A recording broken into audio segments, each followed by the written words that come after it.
So you've shot a film, you've gone through pre-production, you've gone through production, and now your job as a DP is done, right?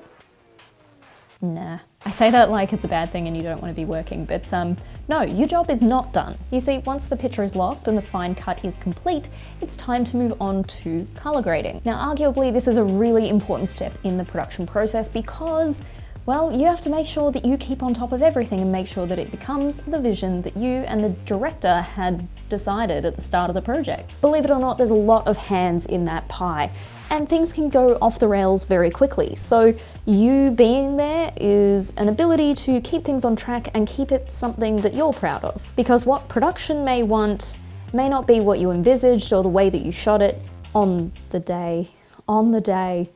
It may not be the way that you shot it, and therefore it won't work out the way that you intended, or it won't work out to the best that it can be because somebody wants to change it into something that it's not. So yes, as a DP, it's really important to attend the color grade.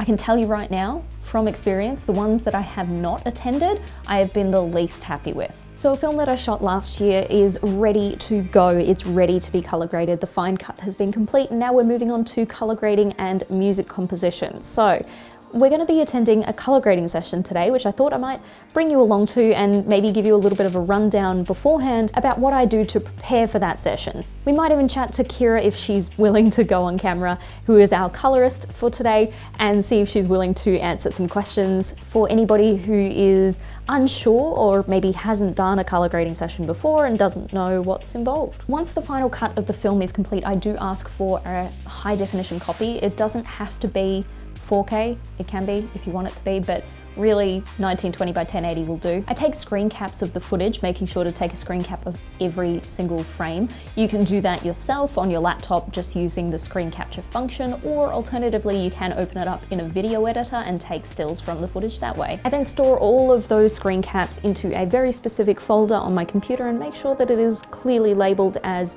the raw files or the unedited versions. And then I go and I start editing them. You can do this any way you like. You can use any program you like. Just make sure whatever you use, whether you're using a video editing system or a photo editing system, that you memorize what you're doing, or you keep it open for yourself so you can write notes off what you've done. At the same time, I also like to look back on any reference material that was given to me, any mood boards and things like that, just to get a feel of the project, because often it's been quite a while since you've shot the project to when you're grading it, so you may have forgotten things or forgotten certain styles that you wanted to go for. I then export all of those photos into an edited folder and I transfer those edited photos onto my iPad. From here, we can start writing our notes. So with everything open on my laptop so I can see what I've done, and with my iPad with all the photos there, I start to import all of the photos into some sort of note-taking program. Now, personally, I use Notability and I absolutely love it and can definitely recommend it. It's totally worth it.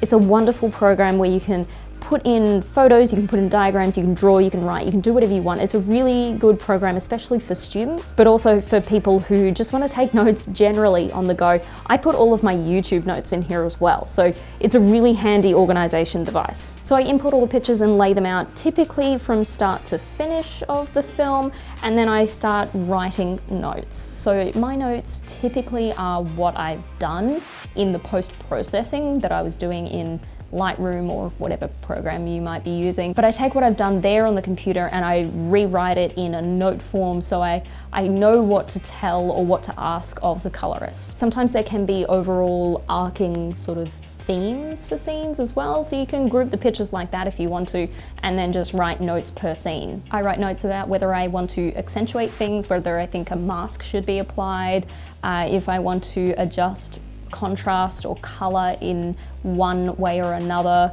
in that scene or in that shot. You try to be very specific about what you want and take note of all the little nuances that you want to see accentuated or maybe even taken away. Now, if you want to run this by anybody like the director or the colorist, you totally can, that's up to you. I don't typically tend to run my notes by either the director or the colorist, but what I do is I end up talking to the director about our trajectory and what our final product will be, making sure that we talk about the existing mood boards that we had at the start of the shoot and whether that still applies. And in terms of what to say to the colorist, I usually just kind of indicate how difficult it might be, how much work might be involved, whether I want a really heavy grade or a more naturalistic grade. I just try to steer them in the right direction as to what to expect. Sometimes if they would like to, I can send them the mood boards, or I can get with the director and work out how to get the mood boards to them so that they can get the general vibe of what we're going for. Next up, you attend the color grade, which will take a long time. There will probably be multiple sessions and multiple passes of the project for it to be completed. This of course depends on the length of the project, but I will get into more detail about that later. But what's really important is you pay close attention to what is happening on the screen. Keep looking at what the colorist is doing and making sure that it is staying on track to your notes and to the general vibe of what you and the director were after. But of course, don't rely on the grade to make up for the lack of what you did on the day. It's important to look at the grade as something that complements what you've done. Alrighty, so I wanted to end on a note from Kira. So let's go do the color grading session and we'll have a chat to Kira. It depends, I suppose, where people are in their process of post, but usually by the time it's picture locked, that's when I will be approached by a producer, director, DOP, usually producer, and just finding out my availability for usually within the next couple of weeks. I'll get emailed, it's usually through word of mouth, but I'll get emails, phone calls. Instagram is great these days. You tag everybody on your work and people find out about you that way and you get DMs on it. So with a short film, I like to give about 2 sessions. That's minimum 2 sessions, and the first session is usually like we finesse the look, put a style, like balance it, put a style to it, and then usually take a break and see how it sits and give everybody a break from it. And then after that, we'll do some tweaking and finessing and making sure it looks like perfect. And then if there's any more time that's needed, that's great, we can do that. But in general, it's about 2 sessions. It's always more beneficial to work a little bit longer on things and just really get all those finer details brought out. But in general, short film, maybe about 2 sessions. A music video, hopefully you get it done in one day. But again, those things always, if the time allows, you go on a little bit, you can go on a little bit longer. But commercials tend to be very fast turnaround, so yeah.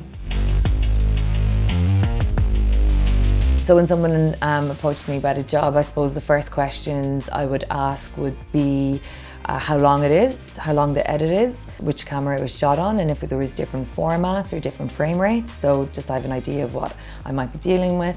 Then I'll always ask if it's at picture lock, if I can have a look at it, so I again can assess how much work will be involved. So you can kind of get a feel of how long something's going to take or how difficult it's going to be. Then in terms of the technical side, I would have a list of grade prep notes that I would send on usually to the editor, and that just contains my requests for XMLs, how to prep an XML, how I want it sent to me, references sent, the effect shots, all the sort of elements and extra assets that I might need, and that's all in a nice little list that I would send on. I think my tips for somebody coming into a grade that has never attended a grade or doesn't understand the process as much, I suppose, I would say try and learn some basic terminology and understand that terminology around contrast and saturation and hues and the differences between that, and like what it means to say lift the contrast or pull back on the contrast, because the people use these terms and you have to ask a lot of questions back to figure out, is this what you mean? And then I suppose in terms of your references, have really good references, know what it is you like about those references, and make them relevant to your project. Don't pick references that they really like but actually it's not realistic, it's not an achievable goal for the group, for what they have shot. They just really like it. So if that's the case, you can have references that might not necessarily look like what your film might look like, but it's because you like how the contrast is. So just kind of understand your references in that way and understand the basic terminology. Alrighty, so I hope you enjoyed that video today. I sure as hell did. I love the color grading process. It's one of my favorite parts of being a DP, is seeing your work come to life like that, it just adds so much more to your image, so much more that you thought wasn't even possible as well. Anyway, thank you very much for watching this video. I hope you enjoyed it, and if you did enjoy it, please remember to give it a big fat thumbs up. And if you would like to see more of my face and learn a little bit more about filmmaking in the process, remember to subscribe, and I'll see you later.